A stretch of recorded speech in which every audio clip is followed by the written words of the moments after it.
Olá amigos, este é o seu canal Kipa&Co, Nossas Terras, Nossas Águas, para continuar a tratar do tema relativo aos córregos urbanos. Hoje vamos falar sobre as causas dos problemas que vimos nos últimos vídeos e sobre algumas possibilidades de resolução das questões e também algumas ideias de planejamento e manejo visando a manutenção da qualidade da água, do solo e principalmente a proteção dos corpos hídricos das nossas cidades.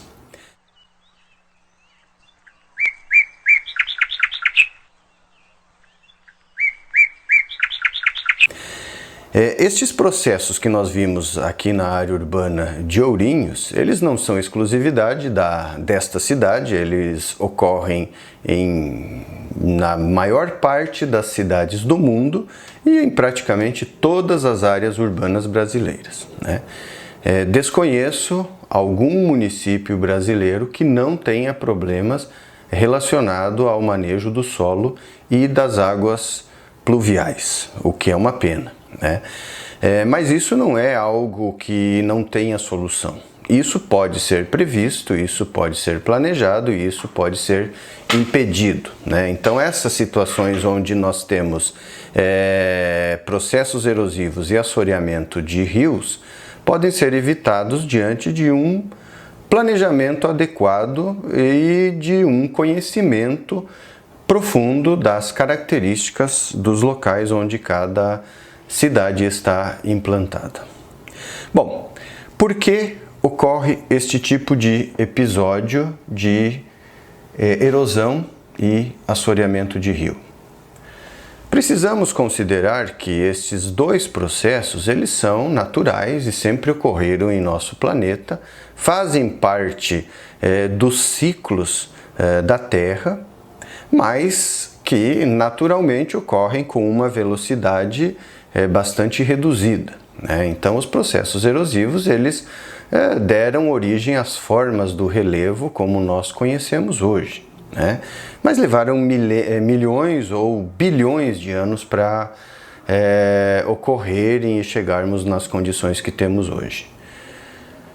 Porém, quando nós ocupamos áreas urbanas de maneira cada vez mais intensa, nós aceleramos estes processos. Não só nas áreas urbanas, nas áreas rurais também, mas normalmente com um pouco menos de intensidade. E no caso da nossa sequência de vídeos, tratamos de áreas urbanas, então vamos falar prioritariamente sobre este assunto. Por que ocorre? Em uma condição natural aqui na nossa região, a água das chuvas que precipitava ao longo de um ano todo sobre as bacias e microbacias hidrográficas, ela infiltrava numa taxa muito grande. Em locais com vegetação nativa, a infiltração chega até a 100% se as chuvas forem bem distribuídas ao longo do ano. E numa média infiltram em áreas naturais próximo a 80%, né? Já quando nós modificamos de uma cobertura natural para uma cobertura com áreas urbanas, com o solo com altas taxas de impermeabilização, nós invertemos essas taxas de infiltração. Ou seja, em áreas naturais, uma infiltração média próxima a 80% ao longo de um ano, em áreas urbanas, uma infiltração média próxima a 20% ao longo de um ano. Se pegarmos áreas densamente impermeabilizadas, como São Paulo, por exemplo, nós chegamos a ter taxas de infiltração próximas a zero, porque a água simplesmente não consegue infiltrar. Isso traz como primeira consequência a redução da recarga do lençol freático, dos aquíferos, né? E também a diminuição da umidade dos perfis do solo, o que gera problemas com vegetação, com o volume de água nas nascentes e com o volume de água nos rios, né? No entanto, quando nós temos uma condição de área urbana não totalmente impermeabilizada, essas taxas de infiltração podem ampliar um pouco. E se nós sabermos o que fazer com a água das chuvas e planejarmos antes, nós podemos aumentar muito essa infiltração ou, no mínimo, retardar a chegada da água nos pontos mais baixos, onde elas vão causar as inundações, onde elas vão causar os assoreamentos. E se controlarmos as águas nos pontos mais altos do relevo, nós podemos também reduzir os processos erosivos que nós vimos aí no conjunto de vídeos. Então precisamos, nestes casos, considerar o que? A água precisa ficar no sistema. Nós devemos evitar ao máximo, em áreas urbanas e também em áreas rurais, acelerar a saída da água de uma determinada bacia. Pelo contrário, nós devemos reter essa água. E então nós vamos agora mostrar um conjunto de técnicas e possibilidades que podem contribuir muito para a retenção da água numa determinada área e para o aumento da infiltração. Porque é fundamental que a água infiltre para que ela fique estocada e seja liberada lentamente via nascentes para os rios. E além disso, é importante lembrarmos também dos aquíferos mais profundos, que são de onde hoje estamos buscando grandes volumes de água.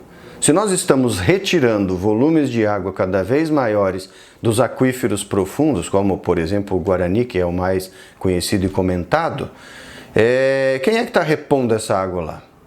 A água, para chegar num aquífero como desses mais profundos, ela pode levar dezenas, centenas, milhares de anos. Então, quando nós deixamos de infiltrar água e quando nós retiramos a água que está lá armazenada há milhões de anos, nós estamos avançando na nossa poupança e comprometendo o nosso futuro com certeza. É importante lembrar também que muitas vezes a disponibilidade dessa água dos aquíferos cria uma situação irreal de progresso em determinadas cidades. A população e os políticos dizem que nós temos muita água disponível porque podemos acessar os aquíferos, mas eles desconsideram que esses aquíferos não vão durar para sempre e que essas regiões podem atrair grandes contingentes de pessoas, podem trazer atividades industriais, comerciais, agropecuárias e se baseando numa água que é finita, né? E quanto mais gente usando, mais rápido se esgota os estoques dessa água. Então isso é importante que nós consideremos quando planejamos também a ocupação dos espaços ao longo de todo o nosso país e em outros lugares do mundo também.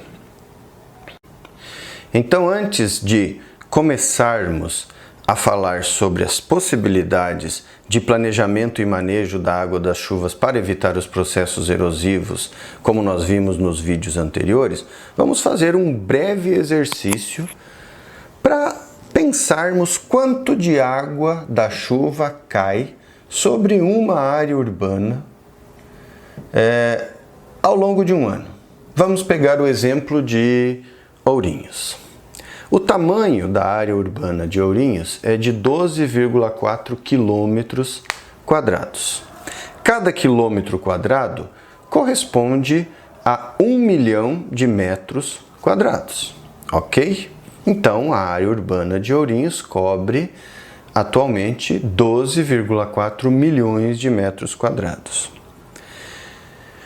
A chuva média em Ourinhos por ano fica em torno de 1.350 milímetros, o que significa 1.350 litros de água que caem sobre cada metro quadrado aqui em Ourinhos.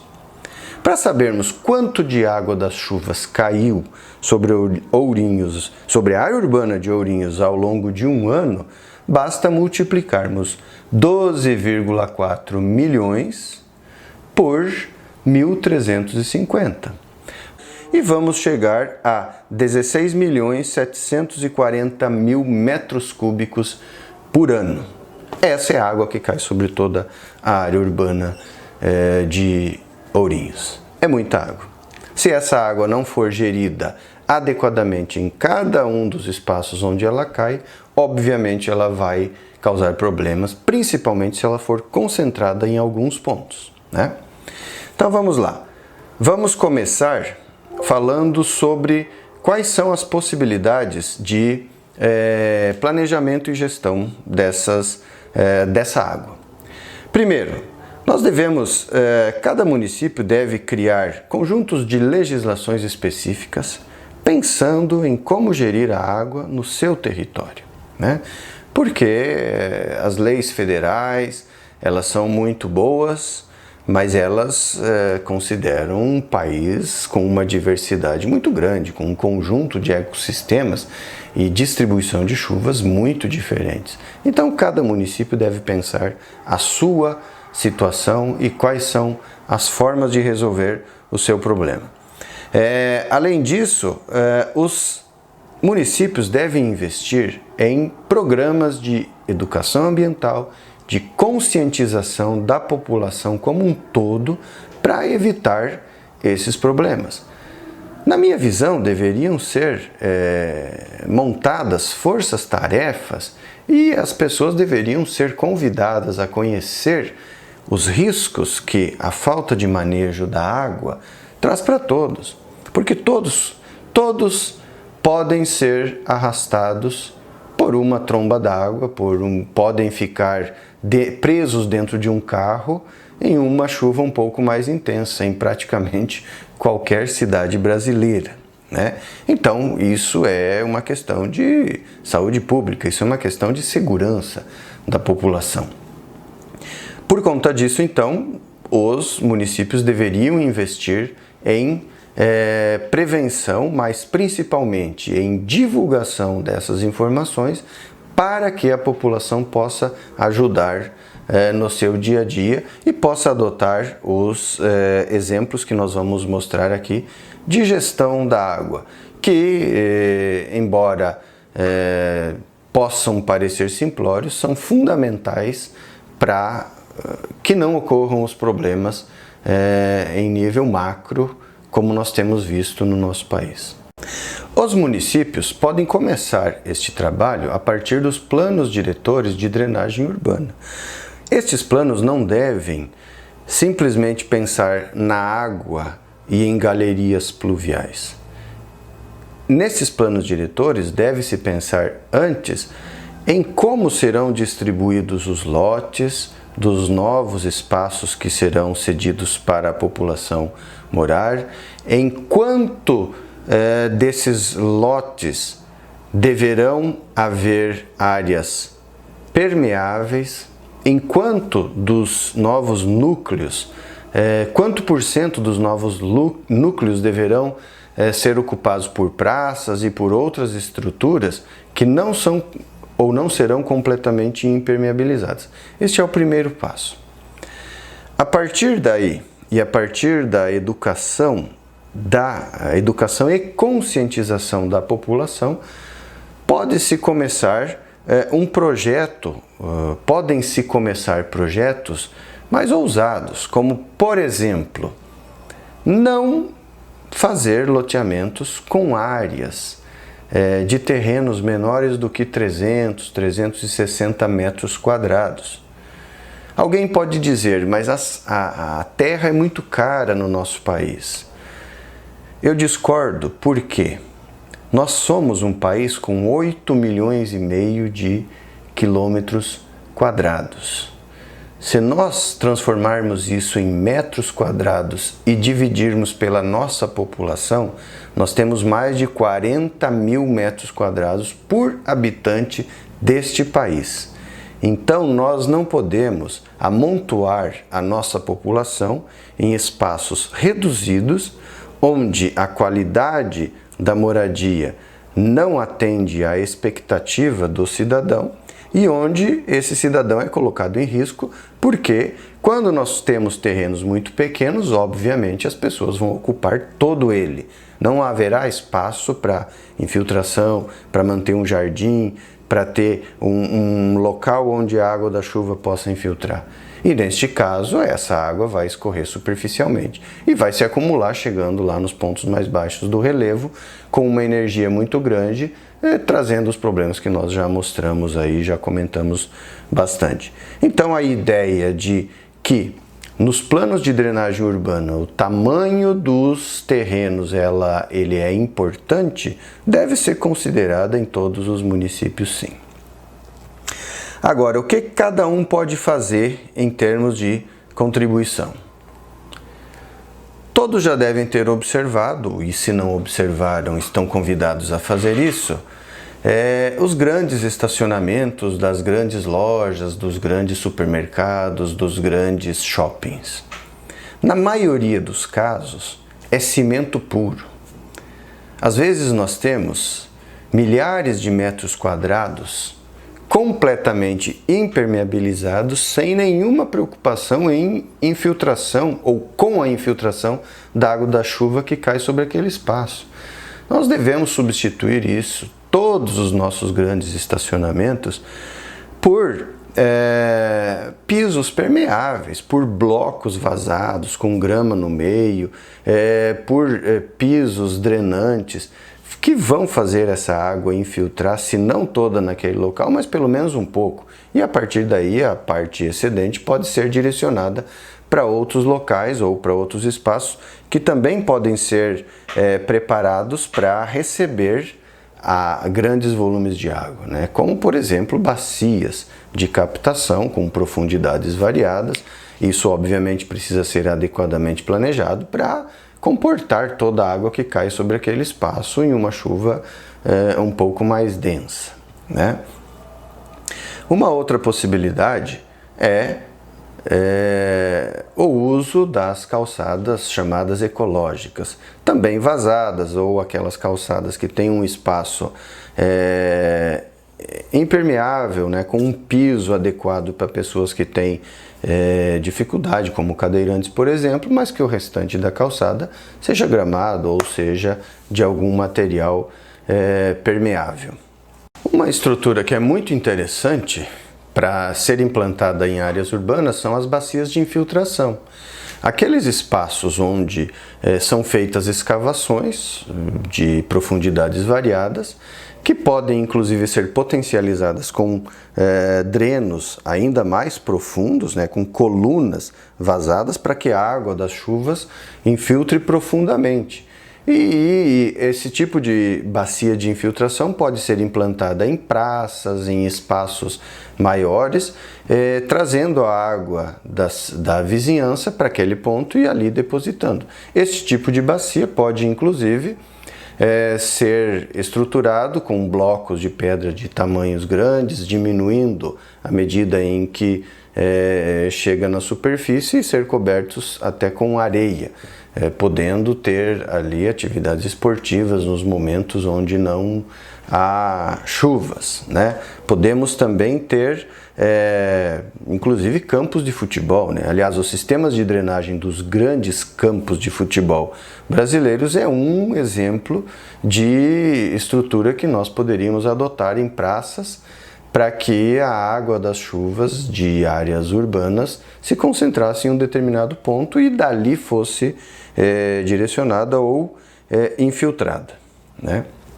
Uma outra possibilidade são os valos de infiltração, que podem também ter profundidades variadas. Esses valos eles podem acompanhar ruas, podem acompanhar estradas, podem ser feitos ao redor de praças, por exemplo, e neles são feitos canais onde também se colocam blocos de pedra e a água das chuvas vai cair ali e tende a infiltrar. Esses valos também podem ser potencializados com furos mais profundos, aumentando as taxas de infiltração. Nós vamos ver aqui algumas figuras mostrando alguns exemplos, né, de como isso pode ser feito.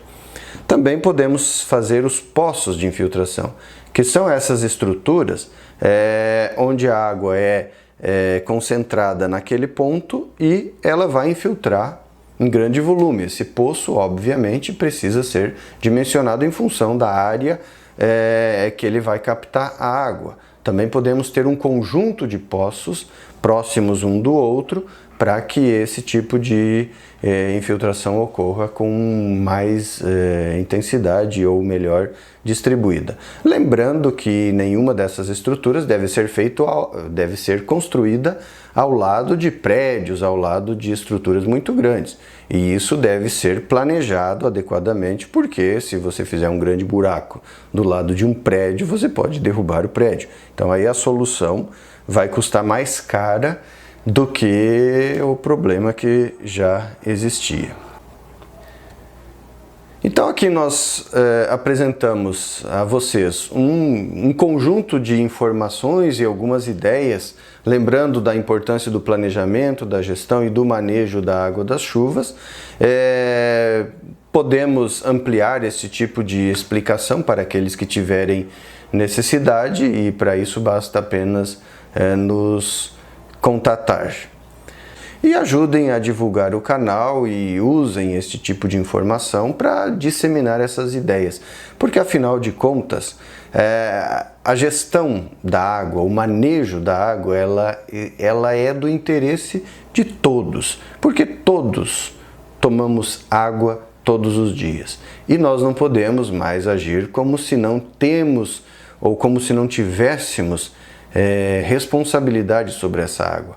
Cada um de nós é responsável. O prefeito sozinho, os vereadores sozinhos, os governadores, os deputados, senadores, presidente não vão resolver o problema lá de onde eles estão se cada um não fizer a sua parte, tanto na economia quanto na manutenção da água no sistema e não simplesmente jogar para a rua, jogar para longe e pensar que alguém vai resolver a questão lá na frente. Não vai. Nós precisamos começar a agir como cidadãos e fazer a nossa parte, pensando em como cada um pode contribuir para que a água fique aqui perto de mim e não seja mandada para longe assim que ela cai. Ela precisa infiltrar, ela precisa estar dentro da terra, aqui próximo aonde eu estou. E assim encerramos mais este conjunto de vídeos, agradecendo a atenção e pedindo a sua curtida, o seu like, ativa o sininho para você receber as notificações dos novos vídeos.